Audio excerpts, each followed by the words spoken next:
ఇంకోటి రైతులని కొన్ని ప్రతిపక్షాలు తప్పుదోవ పట్టిస్తున్నాయి. దీంట్లో రేషన్ కార్డు కంపల్సరీ అని రైతులకు మేము గతంలో కూడా ఈ విజ్ఞప్తి చేశాం. మా నాయకులు కానివ్వండి, మంత్రులు కానివ్వండి, మా కమిషన్ ద్వారా కూడా విజ్ఞప్తి చేస్తున్నాం. రేషన్ కార్డు అనేది క్రైటీరియా కాదు. మీ కుటుంబ సభ్యుల స్ట్రెంత్ కొరకి మీకు దీనికి అనుసంధానం చేసి చూడడానికి తప్పితే అక్కడ రేషన్ కార్డు ముఖ్యంగా దాని గురించి సంబంధం లేదు. పట్టా పాస్బుక్ మాత్రమే.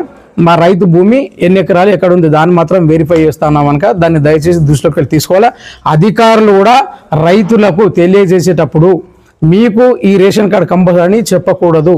అలా ఎవరన్నా అధికారులు చెప్తే మా దృష్టికి తీసుకొస్తే వారి పట్ల చర్యలు తప్పకుండా ఉంటాయి. కనుక రైతులకు ఇంకా అనుసంధానం చేయడానికి గత కాంగ్రెస్ పార్టీ అధికారంలో ఉన్నప్పుడు ఆదర్శ రైతు అనే వ్యవస్థను ఉంచేవాళ్ళం. అప్పుడు రాష్ట్రంలో ఉమ్మడి రాష్ట్రంలో బహుశా 16-17 వేల మంది ఆదర్శ రైతులు ఉండేవారు.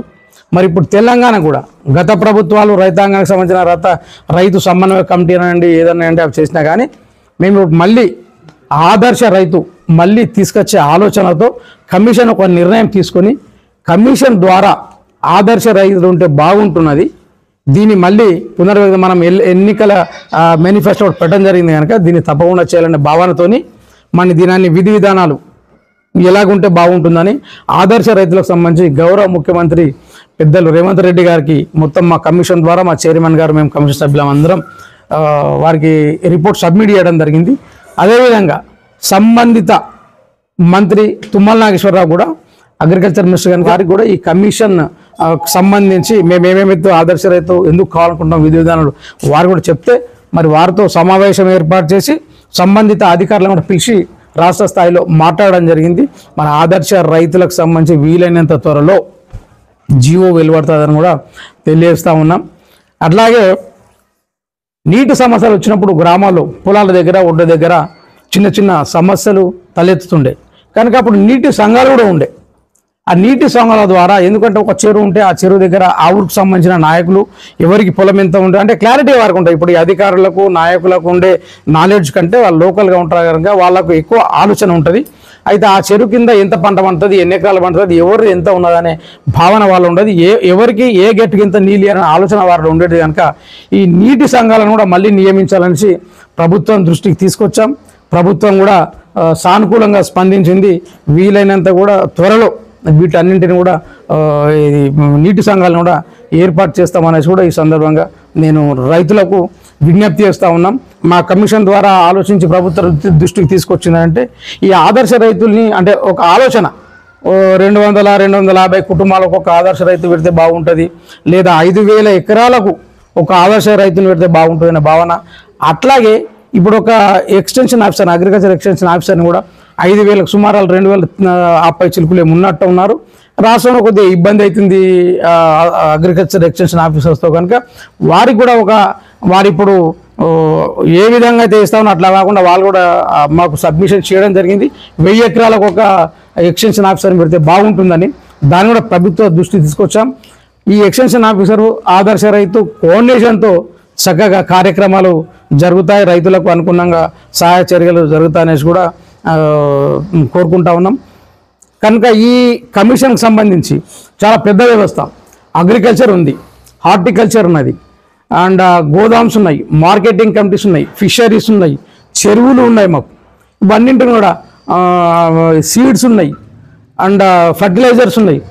ఈ రైతు అనే వ్యక్తికి ఎక్కడైనా వీటి పట్ల ఇబ్బందులు జరిగితే కమిషన్ ఇమ్మీడియట్గా అక్కడ బయలుదేరి ఎంక్వైరీ చేసి సంబంధిత అధికారుల పైన లేక సంబంధిత అధికారులు సక్రమంగా వివరిస్తే సంతోషము, సంబంధిత అధికారులు సక్రమంగా వివరించకపోతే వారిపైన కూడా చర్యలు తప్పవు.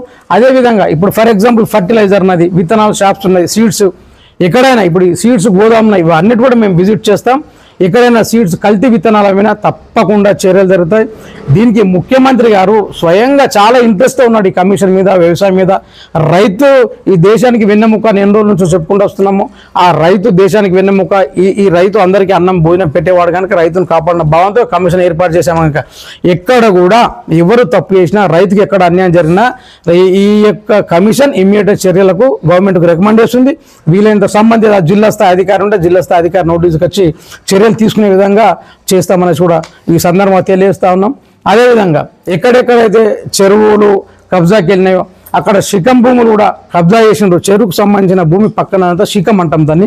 ఆ శిఖం భూమిని కూడా ఎవరైనా కబ్జాలు చేశారో ఈ కబ్జాలు తీయించడానికి కూడా ఎవరైతే కబ్జాలు చేశారో వారి మీద కఠిన చర్యలు, అంటే మేము ఎంక్వైరీ చేసి స్పాట్కి వెళ్ళి స్పాట్ విజిట్ చేసిన తర్వాత చెరువు విస్తీర్ణం ఎంత, ఇప్పుడు చెరువు ఎంత ఉంది, ఆ చెరువు కూటుకోవడానికి కారణాలు ఏంటి, ఆ చెరువుని ఎవరు కబ్జా చేశారు, పలాని వ్యక్తులు, వాళ్ళపైన చట్టరీత్యా చర్యలు.